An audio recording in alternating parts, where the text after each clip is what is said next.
stabil. Okay. Boleh madam. So untuk hari ni untuk hari ni kita untuk minggu pertama itu kita dah buat grouping untuk kumpulan, untuk tugasan kumpulan. Lepas tu kita dah saya dah share sedikit lah tentang apa yang perlu dibuat dalam tugasan 2 dan juga pemilihan skop tema kan. Okay, so itu nanti saya akan sentuh lagi lepas ni, tapi untuk hari ni kita kita akan teruskan kepada topik 1 lah. Okay, sebagai dalam minggu ketiga. Topik 1 saya share slide sekejap. Okay, sihat kan semua? Puasa-puasa ni, salam Ramadan. Alhamdulillah. Alhamdulillah, sihat madam. Sihat madam. Sihat madam. Okay.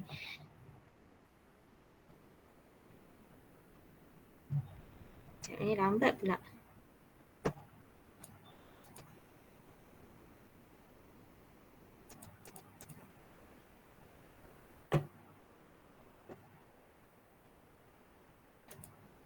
Nampak ke saya share slide? Kau nampak ke? Nampak madam. Satu kenapa tadi? Nampak madam.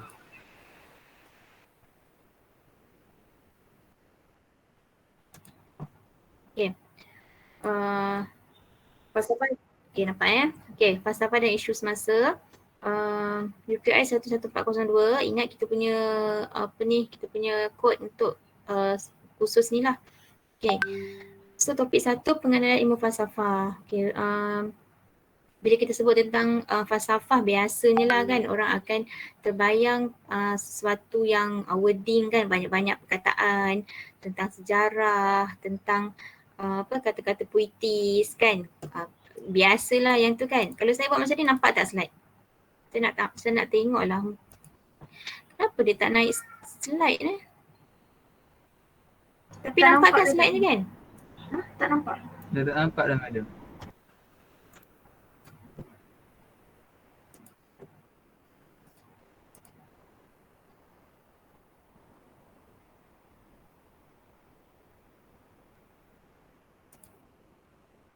Dah, ada? Nampak tak?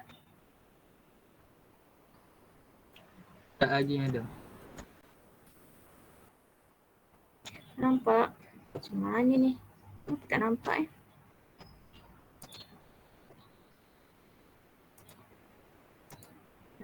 okey, lambat.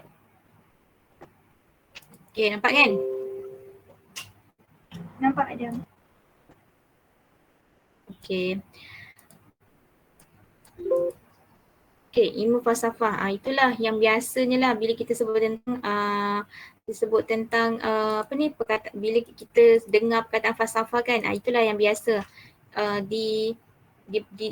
yang terbayang lah dalam fikiran kita. Okey. Bila kita sebut falsafah, ada boleh siapa-siapa tambah tak? Apa yang bermain dalam fikiran awak? Falsafah tu apa? Saya madam. Respon? Saya Apa rasa dia? bila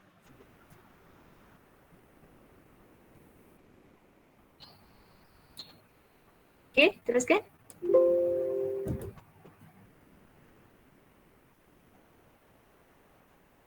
Siapa tadi? falsafah ni Muhammad bagi- Nur, Ahmad. Ya madam.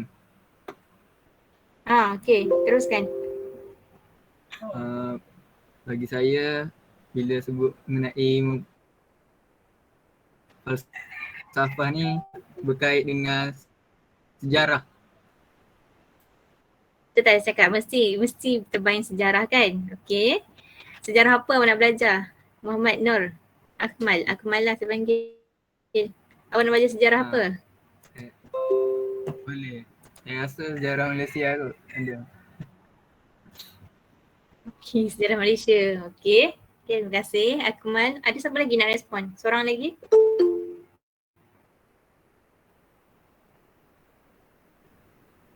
Apa masuk falsafah ni? Falsafah ni apa?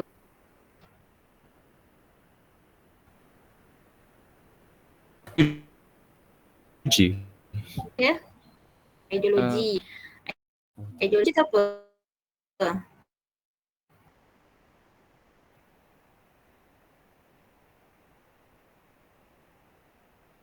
tadi. Okay. Ideologi tu idea lah satu fahaman terhadap idea. Ideologi tu sebenarnya satu fahaman juga kan. Ada orang yang ada kelompok yang berpegang kepada idea semata-mata tanpa mempedulikan tentang benda-benda lain. Okay. Itu sebenarnya salah satu input lah dalam perbincangan kita dalam ilmu falsafah ni. Okay, terima kasih Daniel dan juga Akmal tentang sejarah, tentang ideologi, idea kan. Idea adalah berasal dari fikiran kan. Kita berfikir. So macam mana kita nak membentuk fikiran yang betul, semua tu berkisar tentang ilmu falsafah lah. Kan sekarang ni bila timbul suatu isu komen kan. Lagi-lagi bila isu tu berada di medsos lah kan, dalam media sosial. So semua orang dengan beraninya akan bagi pandangan masing-masing tanpa mempedulikan dia sebenarnya tahu ke tak kan, ahli ke tak sebenarnya dalam bidang tu. Tapi semuanya nak memberi komen masing-masing. Okay, so kat situlah pentingnya falsafah ni, ilmu falsafah ni. Macam mana kita nak membentuk pemikiran kita, macam mana kita nak menjadikan pemikiran kita lebih berseni kan. Macam mana kita nak mengeluarkan komen supaya komen tu membina, positif, tak adalah komen yang menjatuhkan kan. Banyak kan kita tengok yang baru-baru ni tentang pelajar SEM 5 dah tak ada laptop kan, dah SEM 5 tak ada laptop kan. Macam mana boleh tengok lah macam mana semua menghentam pensyarah tersebut. Ada yang menghentam pelajar, ada yang menghentam pensyarah tanpa kita selidik dulu apa yang berlaku kan. Tu semua berkaitan dengan ilmu falsafah juga. Okay. Ataupun mungkin kursus-kursus yang awak belajar kan, elektrik ataupun kejuruteraan awam, semua tu ada falsafahnya masing-masing. Idea ataupun kita boleh kata prinsip lah dalam sesuatu ilmu. Okay. So tu secara overall lah tentang falsafah. Okay. So kita fokus target kita untuk topik ini adalah kita nak tahu definisi, makna, konsep, tujuan dan sejarah perkembangan ilmu falsafah. Kan. Sejarah Malaysia tu mungkin ada jugalah sebab kita nak belajar, kita akan bincangkan juga tentang rukun negara. Ni rukun negara ni berkisar tentang Malaysia lah. Okay. Yang kedua, lepas kita dah tahu maksud falsafah tu, kita akan tengok macam mana FPK ni, falsafah pendidikan kebangsaan, falsafah pendidikan kebangsaan yang kita guna pakai daripada kita tadika, kita masuk sekolah rendah, masuk sekolah menengah, lepas tu masuk U kan, sekarang ni lah semuanya kita semua kursus-kursus kita, sistem pendidikan kat Malaysia ni dia menjurus kepada falsafah pendidikan kebangsaan ni. Kan kita berpegang kepada ni lah. Kita nak membentukkan pelajar macam mana, kita nak bina silibus macam mana, semua berpegang kepada FPK ni. Okay. Dan juga rukun negara. Rukun negara tu yang banyak kita nampak lah kalau nak merdeka ataupun masa sekolah rendah dulu kan, dekat belakang buku tulis tu ada rukun negara. Okay, sebagai wahana penyederhanaan Malaysia mendepani cabaran global abad ke-21. Macam mana dua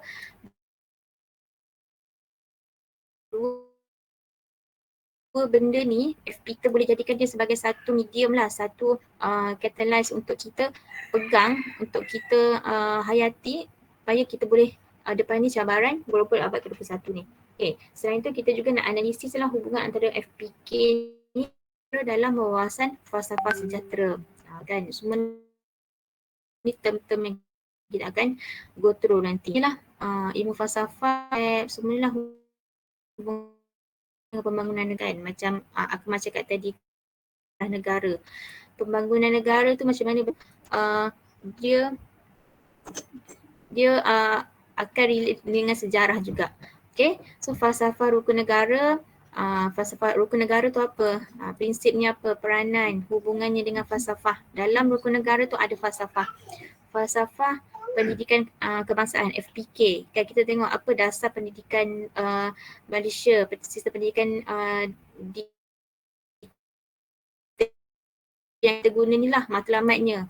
Kita nak bentuk pelajar yang adakah jurutera yang dilahirkan oleh UiTM nanti adalah jurutera yang berintegriti, yang seimbang, jeri ataupun yang ada nilai kemanusiaan, semua tu adalah FPK lah.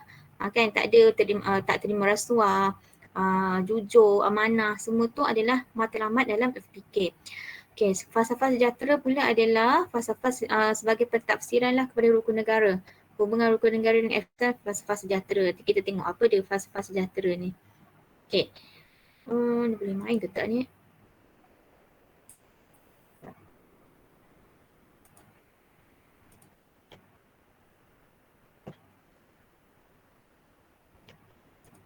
Okay. Internet saya tak stabil berapa petang ni. Sekejap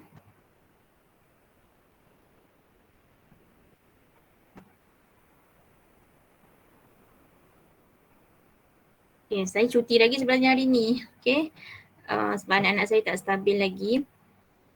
Okay. So ni saya akan share. Saya akan share slide ni. So nanti kalau nanti awak buka lah apa video pengenalan tentang ilmu falsafah ni secara ringkas. Okay. So kita tengok definisi falsafah.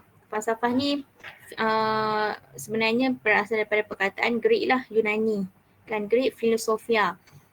Philo ni maksudnya cinta, Sophia maksudnya hikmah. Kan hikmah tu dia relate dengan ilmu sebenarnya, hikmah. Kalau tagline UTHM pun dengan hikmah kita meneroka kan. Dengan ilmu kita boleh explore apa-apa pun. Kan dengan kita boleh masuk, kita boleh faham sesuatu isu tu berdasarkan ilmu yang kita ada. Tak adalah kita beri komen tanpa asas yang betul lah. Okay. So pengetahuan tentang pengertian yang dianggap sebagai ilmu yang bertertinggi yang menjadi dasar ilmu-ilmu yang lain. Kan ini falsafah lah. Falsafah tu dia adalah satu ilmu yang dia boleh masuk dalam ilmu-ilmu yang lain. Sebenarnya dalam semua ilmu ada unsur falsafahnya, prinsip kepada ilmu tersebut. Okay. So ni satu penilaian kehidupan yang bersifat sistematik dan logik. Berbentuk abstrak kerana falsafah merupakan satu kaedah bagi mengkaji perkara-perkara yang berkaitan dengan konsep untuk menentukan kebenaran. Okay. Ini semua apa kita panggil definisi lah kepada falsafah ni. Untuk kita kenal apa itu falsafah. The mother of science, ibu kepada ilmu. Kan macam tadi Daniel kata idea kan. Idea adalah salah satu cabang dalam ilmu lah. Sains dalam sains ni ilmu sebenarnya. Okay, so mampu untuk meroket segala pertanyaan dan dikatakan telah berkembang sejak 2500 tahun yang lalu. Okay, so ni subdisiplin falsafah. Kan bila kita bercakap tentang perkara-perkara ni sebenarnya kita bercakap tentang falsafah, tentang logik, psikologi, metafizik, epistemologi, estetika, etika, politik, ekonomi, peradaban. Okay. Logik kan, kita berfikir biasanya kalau dalam ilmu kita nakkan logik lah kan, tapi tak semua perkara kita perlukan logik, terutamanya dalam bab-bab agama lah, kan terutamanya agama Islam kan. Ada perlukan logik. Okay. Tapi kebanyakan ilmu pengetahuan perlu kepada logik lah. Kan macam mana kita nak guna pakai sistem logik ni tu kita akan belajar nanti. Psikologi tu berkaitan dalaman manusia kan. Macam mana hari ni kita nampak siapa tadi Daniel murung je kan. Kenapa kan? Tadi siapa lagi? Apa nama perempuan tak naik Lubna Nazihah hari ni pakai baju warna pakai baju warna oranye kan, maksudnya apa, semangat kan. Sebenarnya semua tu berkaitan dengan psikologi lah kan, macam mana cara kita handle hari tersebut berkaitan dengan kita punya psikologi. Okay, dalaman kita lah. Semua tu adalah falsafah juga. Metafizik ni perkara-perkara yang tak logik tadi. Okay, epistemologi tentang ilmu lah, estetika tentang nilai sesuatu perkara. Okay, etika, politik, ekonomi, peradaban. Politik ni kan sebagai contoh pilihan raya hari tu kan, Johor pilihan raya kan. So macam mana kita menilai pilihan raya hari tu berdasarkan subdisiplin politik ni lah dalam ilmu falsafah. Okay, ekonomi, peradaban semua boleh kita kaitkan dengan falsafah. Okay, so ni saya nak tanyalah siapa agak-agaknya ahli falsafah, scholar dalam bidang falsafah ni? Dia kita sebut falsafah ni siapa? Kawan yang awak kenal lah, kata awak tahulah. Siapa boleh respon? Petang-petang ni, puasa-puasa ni, kena semangat kan? Okay, siapa tahu, siapa nak share? Siapa ahli falsafah, ahli dalam bidang falsafah?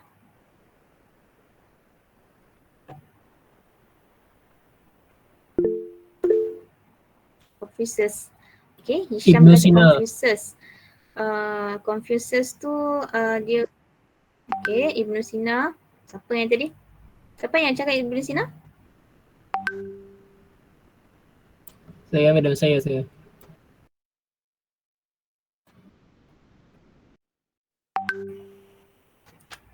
Okay, siapa lagi? Ibn Sina, Confucius. Lagi siapa? Nur Ikmal. Tak nampak.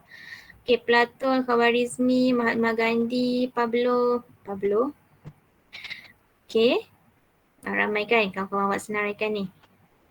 Okay, Aristotle, Hamka, Plato, Confucius. Okay. Jawapan-jawapan ni kita boleh kata Najib Razak ahli falsafah ke? Okay. Mungkin Najib Razak ni ahli politik. Kan Mahatma Gandhi pun dia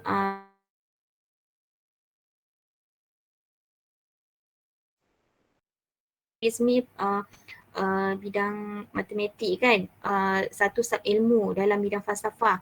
Plato, Aristotle pun sama. Okay, Hamka. Okay, itu semua betul, tapi itu kita boleh kata itu adalah sub kepada ilmu falsafah tu. Kan, Socrates, Aristotle, Plato, Antisthenes. Kalau awak belajar, kalau tingkatan 6 dulu lah, agaknya lah kan, sebab saya pun tak masuk tingkatan 6, saya belik-belik je buku adik saya. Dia akan mendalamkan tentang tamadun dunia kan, tamadun Greek sebagai contoh kan. So mereka ni pemula kepada sesuatu bidang ilmu tu. Dan macam mana nak membangunkan tamadun, semua tu sebenarnya ahli falsafah juga. Okay, so Socrates, Aristotle, Plato, Antisthenes ni adalah kita kata dia ahli falsafah Yunani, Greek. Falsafah tu sendiri berasal daripada perkataan Greek tadilah. Kan, kalau cendekiawan Islam, Al-Ghazali, Al-Kindi, Al-Farabi, Al-Biruni, Ibnu Ghazali, Ibnu Rushd, Ibnu Sina, Ibnu Hazm, Khawarizmi tadi kan kawan awak cakap. Ibnu Sina dia kawan awak cakap. Okay, ni dia membentuk satu bidang ilmu kan. Macam mana dia bentuk ilmu tersebut? Dia mesti ada satu prinsip keilmuan yang dia ada sehingga dia mampu untuk membentuk ilmu. Sebagai contoh, siapa? Ibnu Sina, medik kan, ilmu perubatan. Macam mana dia boleh mencipta ilmu perubatan tersebut adalah mestilah bermula daripada satu prinsip, satu falsafah, ahli dalam bidang falsafah tu sendiri. Okay. Kalau kita sebut kita tahu dia adalah satu pioneer kepada sesuatu bidang ilmu. Al-Biruni ni sebagai contoh ahli astronomi kan. Okay. Dan juga untuk ahli falsafah dalam bidang untuk barat kan, ahli falsafah barat untuk moden, inilah Immanuel Kant, John Locke, David Hume, Karl Popper, Bertrand Russell, Francis Bacon, René Descartes, Karl Popper. Okay, so semua ni adalah orang yang dia, kita boleh kata dia ada ideologi dia sendiri. Dia ada fahaman dia sendiri. Tapi kita tak boleh ikut semua fahaman tersebut. Ada yang betul, ada yang salah. Itulah pentingnya ilmu tadi, logik kan. Ilmu yang kita ada untuk kita bezakan suatu perkara. Okay. So ni falsafah rukun negara. Okay, so rukun negara ada berapa? Ada berapa rukun negara? Dia respon? Ada 5. 5.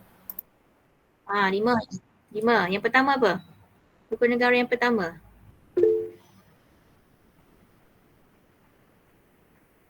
Kepercayaan Pertama, kepada Tuhan. rukun negara yang pertama. Kepercayaan kepada Tuhan. Yang kedua. Apa?